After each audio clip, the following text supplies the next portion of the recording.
everybody. Tonight we're going to be talking about the 2-track mechanical pivot slider by 9 Hands. If you recall, about 2 weeks ago I did something very similar to this. But I'm going to go ahead and say that I don't think it's a copy, and if anything, they probably both came out at about the same time. So with that understanding, let's move forward with this. This is an interesting piece, and it is the best working pivot slider mechanical of this nature that I've run into. Granted, there's only 3, so we'll talk about all those. And the usual, please stick around and we'll have some fun.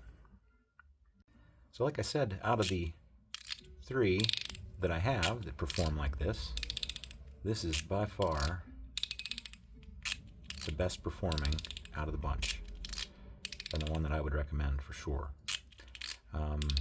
We started out with the Gladiator by Chenyu, and it's a single track, and now this is now available in a denser track version.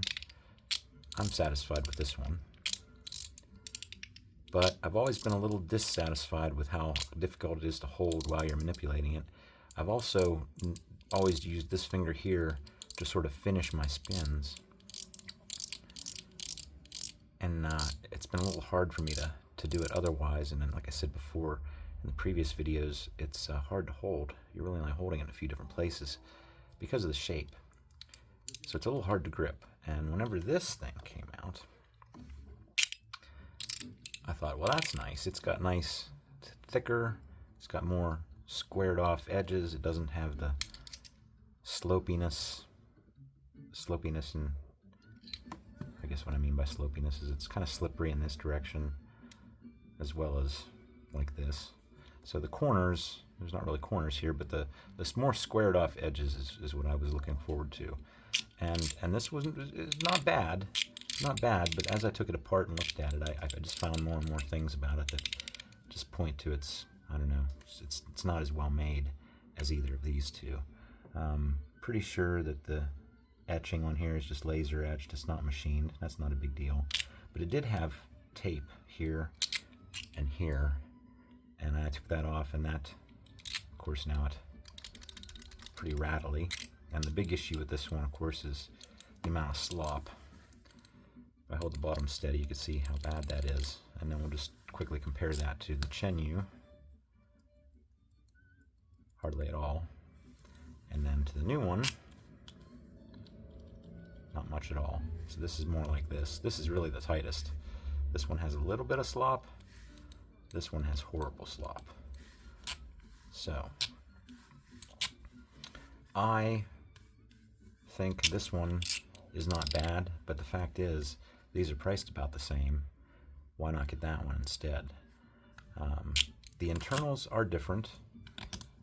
On the Chenyu, we have a round piece in the middle with, I believe 6 or more options for springs for the rotation part. With this one, we had only 3 spring locations in the rotating part, and this one also has magnets underneath in the corners, and the only purpose I've been able to figure out for that is that kind of keeps it together when it's closed, because the moment it's away from those magnets, it's so sloppy. If it was like that when it was closed, you'd really think this was a piece of junk. It might add a little bit of a haptic effect, but not much. Overall, it just doesn't make up for the general sloppiness of this. So, yeah, not very good for the price. Really, really good for the price. And as you can see, quite the fingerprint magnet.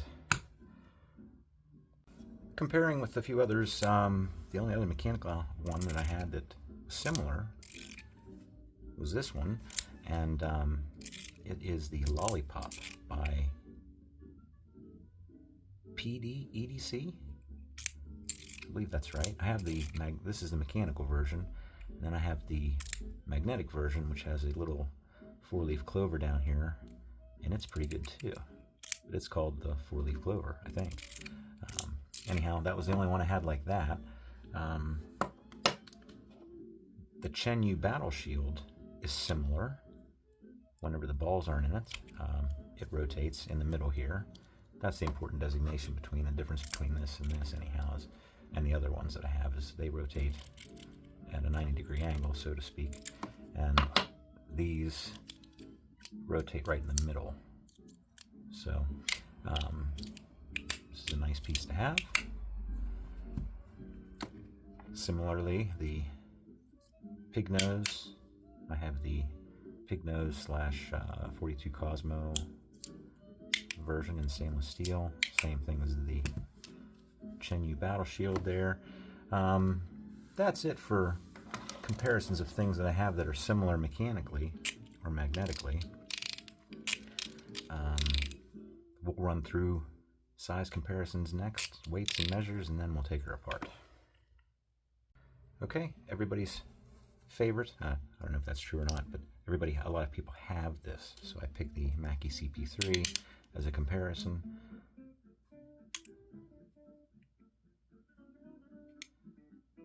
And then we have the, compare them when they're open. The Top B slider by Metal Toys DZ.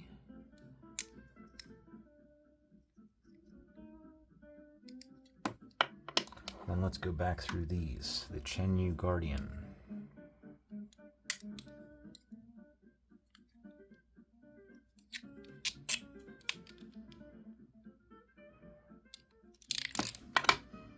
The, well, don't know what its name is for sure, but the STS EDC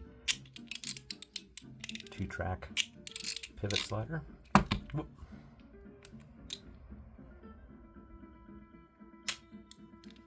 I need to turn that down.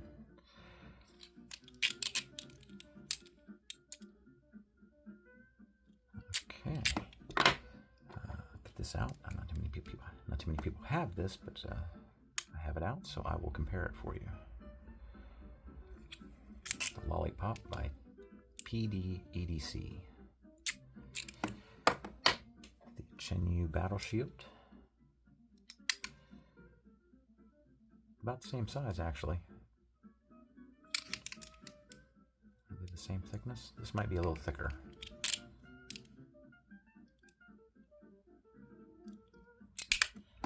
And finally, the Pig Nose by YEDC and 42 Cosmo. Do that. Did that. Do that. Do that. And lastly, in the open position.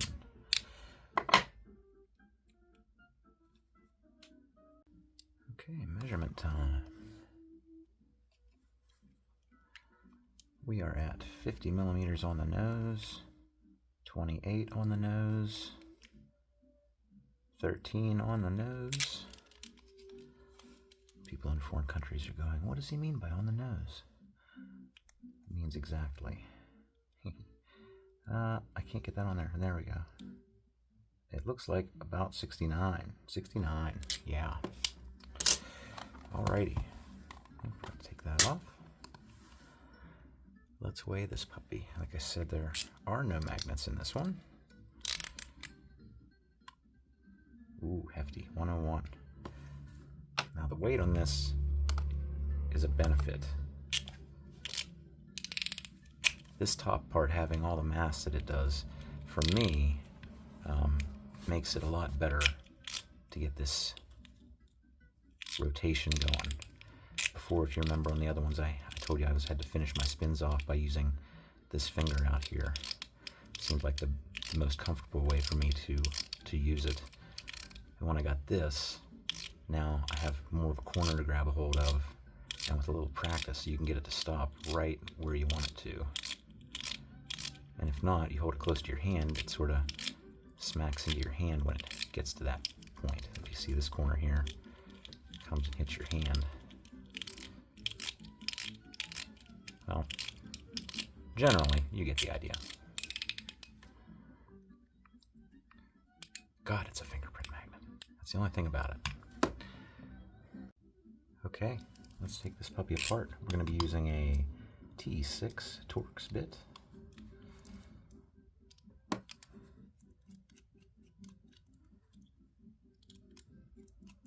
There's only 4 screws to remove. At this point, I want to keep a little bit of pressure on these, keep these two pieces halves together.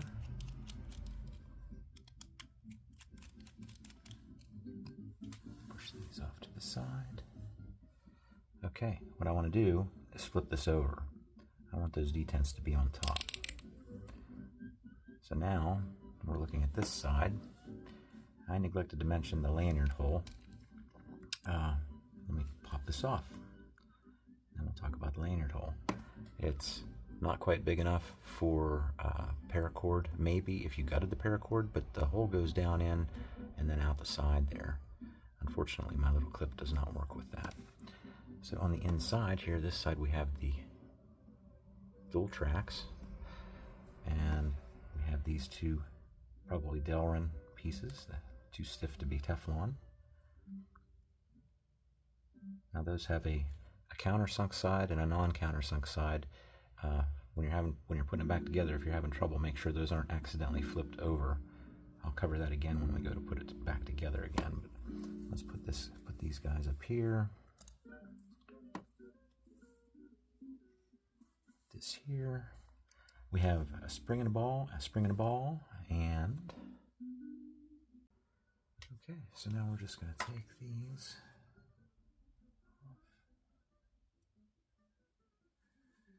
Couple springs in there. We have 4 screws to be taken off this side. I'm just going to hold everything together here in my hand. They won't really come apart until you have all 4 screws out.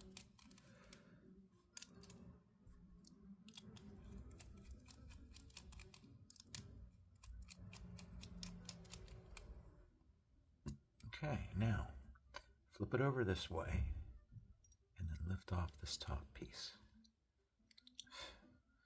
Get a grip on it, it's very slippery. Come on. Okay, there we go. And the balls fell out, but you can see there's the circular detent pattern. Then you have 2 balls currently located here and here. And these happen to be white ceramic, these happen to be glass, the ones that were for this side. And then we just have 2 more springs and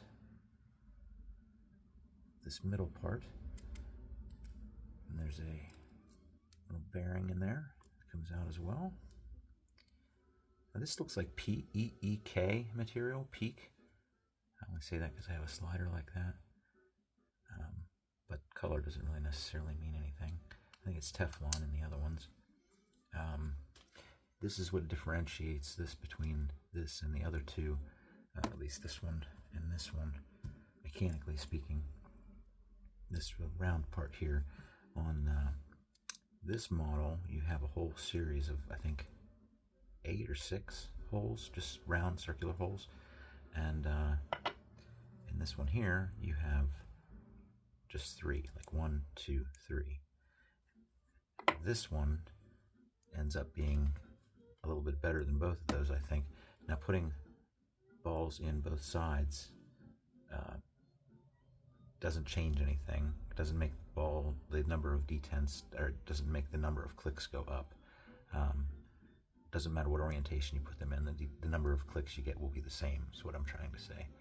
And I would put in 2 at a time, and I'd put them directly across from each other, just to balance things out. Or put them in here. And this is something I wanted to point out too. The oval holes, or the, well, they're not circular, but the interesting thing about those, and I'm seeing those show up on a few other designs, is that it allows that spring to go back and forth just a little bit. And what that would do is like sort of delay the click, or possibly, what's the word I'm looking for? Not necessarily delay, but, well, let's stick with that. I need to move on. But I think that's an interesting feature, and I think you can tell the difference slightly when you set it up that way. So, yeah, let's move on from there.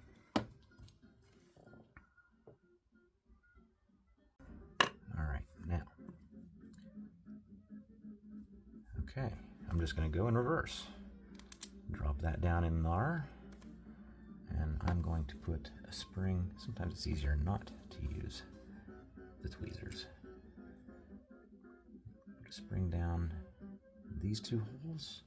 Now I'll use the tweezers. I'll put these back on, white ceramic. And now we can put this piece back on. It's just, actually, no, I almost forgot the bearing. Drops right down in there along with my ball. It shouldn't be down in there. Hey, get off there. Okay, so I'm just going to lay this down on top. Squeeze on it. Keep it squeezed together. And then we can put back in the screws.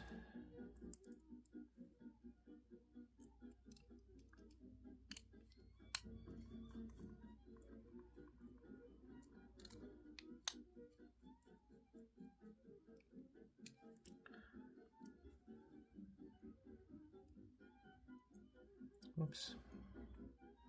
Screws are never easy to deal with, are they? Hard to pick up with tweezers. They're hard to pick up with your fingers. If there's magnets around, they get attracted.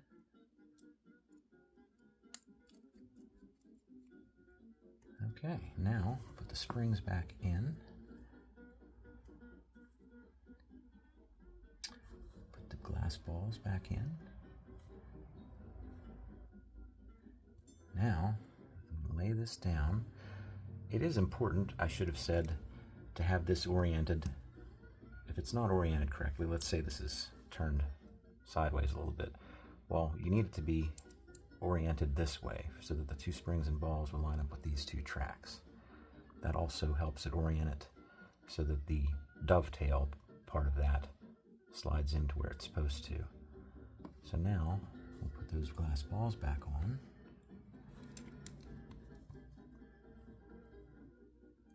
Whoop.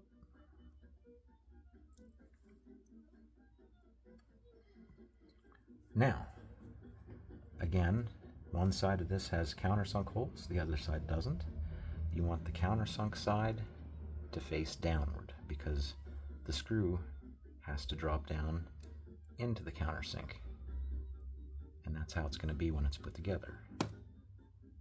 So like I said, the countersunk part faces down.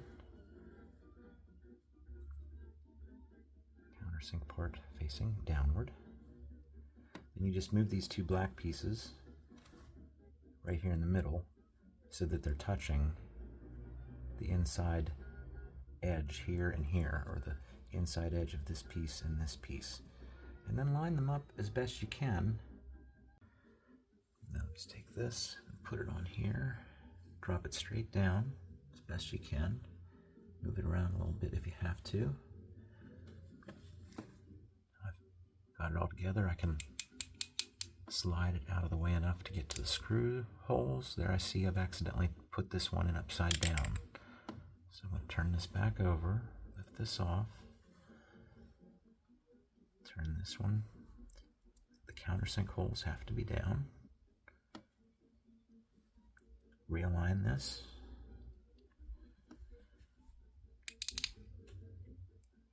Keep it squeezed together and move it out of the way enough to get the screws in.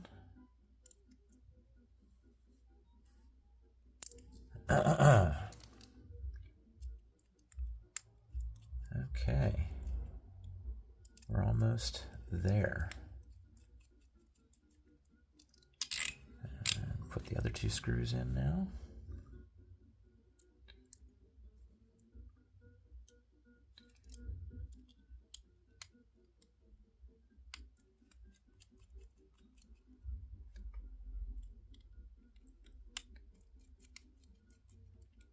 All right.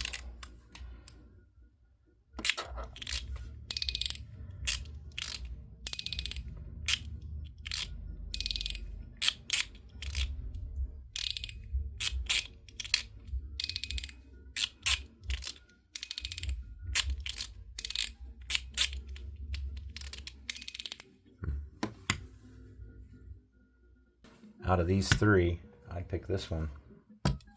This one's first, this one's second, this one's dead last. This one costs way too much for what you get. But I should back off of that a little bit. Might be perfect for somebody out there. I don't know. I just think this one is the cheapest made. These two are both higher, much higher end.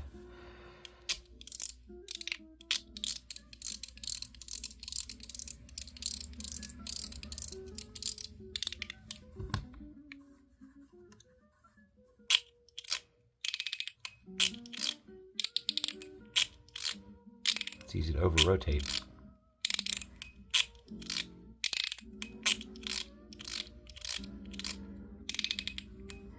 Okay, I think that's all I have to say about this one. So if you have any questions, please leave them in the comments and I'll get back to you as soon as I can. Thanks for watching. Bye.